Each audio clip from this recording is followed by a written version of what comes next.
Hoi, ik ben Britt Evers, kom uit Aardenburg en word precies 2 maanden na de verkiezingen 18 jaar. Dat betekent dat ik nog geen stemrecht heb. Toch ben ik heel erg geïnteresseerd in zowel de landelijke als de lokale politiek. En met dit programma hoop ik je te informeren voor jouw stemkeuze. Dit is Britt en de gemeentepolitiek. Mijn naam is Britt Evers en namens RTV Gelderland sta ik vandaag in Waterlandkerkje en praat ik met lijsttrekker Jacques Werkman van de VVD. Dag Jacques Werkman, dank u wel dat u hier wilt zijn. Hoi. Kunt u mij de belangrijkste standpunten uit het VVD-partijprogramma vertellen? Ja, dat kan ik. VVD, toekomstgericht, volle kracht vooruit. En we willen ons deze periode inzetten op de begroting, net zoals we al afgelopen jaren gedaan hebben, in evenwicht. Daarnaast werkgelegenheid en economie, aantrekken van bedrijven. Daarnaast wonen, superbelangrijk in deze gemeente, daar willen we echt wat aan gaan doen. Bouwen voor starters, eensgezinswoningen, vrijstaande woningen. En een hele goede balans tussen enerzijds permanente bewoning en recreatieve verhuur. En daarnaast recreatie en toerisme, hele belangrijke pijler. Zorgt voor heel veel inkomsten bij ons in de gemeente. En daardoor kunnen we heel veel doen in de leefbaarheid en voor de kernen. Waardoor we vitale kernen behouden. Nou, vitale kernen zijn heel erg belangrijk. Daarnaast vitaal gemeente Sluis. Sporten, bewegen en gezond leven is heel erg belangrijk in ons verkiezingsprogramma. En koppeling onderwijs en arbeidsmarkt is heel belangrijk. Goede primair en voortgezet onderwijs. En daarnaast is het heel erg belangrijk om er echt te zijn voor de gemeenschap. Dus de samenwerking. Je doet het niet alleen, maar met elkaar. En dat betekent dat wij ook de komende periode in gesprek willen gaan met de stads- en de dorpsraden om te komen tot de vitale kernen en met betrekking tot leefbaarheid. Ook op het gebied van wonen bijvoorbeeld. Wat is uw standpunt over toeristisch verhuur die op dit moment in de gemeente heel erg speelt? Nou, wonen is super belangrijk. Het is belangrijk dat we gaan bouwen voor starterswoningen, starterswoningen, gezinswoningen en vrijstaande woningen. En wij zijn ook voor permanente bewoning, maar wel permanente bewoning dat er een goede balans is tussen enerzijds permanente bewoning, anderzijds recreatieve verhuur. En daarin moeten we de komende tijd samen met elkaar optrekken. We hebben nu als gemeente een registratieplicht voor de recreatieve verhuur. Dat is nu aan het lopen. Daar komt een uitslag van, een pilot. Die pilot wachten we af. Dan gaan we met elkaar verder aan tafel hoe we dat verder vorm en inhoud geven. En er moet zeker wat gebeuren op de woningmarkt als het gaat om permanente bewoning, recreatieve bewoning.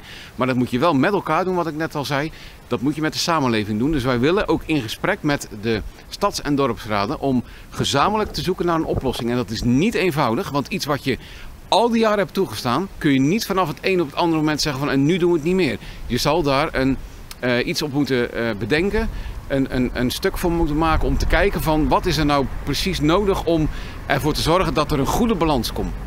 U zegt dat u met heel veel stads- en dorpsraden wil gaan praten, maar krijgen bewoners in de gemeente ook betere mogelijkheden om in te spreken en te praten over de plannen met de gemeente? En ja, hoe serieus neemt u de burgerparticipatie? Nou, wij nemen de burgerparticipatie super serieus. Dat doen we nu ook al. Daar kun je natuurlijk van mening over verschillen hoe je dat ziet.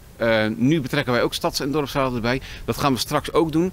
Ik vind als VVD dat we gewoon ook met de stads- en dorpsraden aan tafel moeten, met ze in gesprek moeten gaan en kijken wat is de beste oplossing. Wat kan de VVD doen voor de jongeren binnen de gemeente? Ja, wie de jeugd heeft, heeft de toekomst. Dus jongeren zijn heel erg belangrijk. Staat ook in ons verkiezingsprogramma. We willen ook zijn voor de jongeren. En we willen de jongeren ook een plek hier bieden. Dus vandaar dat ook die items die ik net al noemde van wonen bijvoorbeeld, werkgelegenheid, het aantrekken van bedrijven, de economie. Dat is heel erg belangrijk, want dat trekt ook jongeren hier naartoe. We willen deze streek ook leefbaar houden. Dus dat betekent ook dat je voor jongeren iets moet bieden. Nou is er natuurlijk al heel lang gaande van geen uitgaansgelegenheden hier in de gemeente. Wij willen dat als gemeente ook faciliteren, maar dan moet er wel een ondernemer willen opstaan om dat ook te gaan doen. Maar daar willen wij echt alle medewerking aan verlenen om maar iets te noemen, om voor de jongeren in deze streek ook iets neer te kunnen zetten. Hoe ziet u duurzaamheid in de komende raadsperiode voor u? Nou, kijk, duurzaamheid is hartstikke belangrijk. Daar moeten we ook echt de komende periode meer werk van gaan maken. Dus wat mij betreft gaan we er ook op inzetten dat we op heel veel vlakken duurzaam aan de slag gaan. En nou ja, daar gaan we ons ook voor inzetten als VVD. Dat doen we nu al, maar dat doen we straks ook. Wilt u verder nog iets kwijt over uw partijprogramma? Nou, VVD, toekomstgericht, volle kracht vooruit.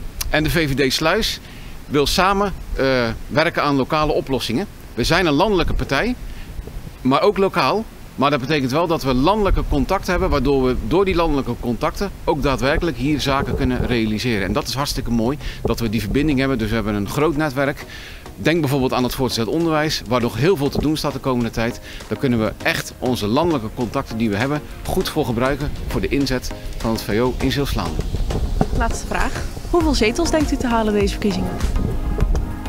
Ik hoop op 4 zetels.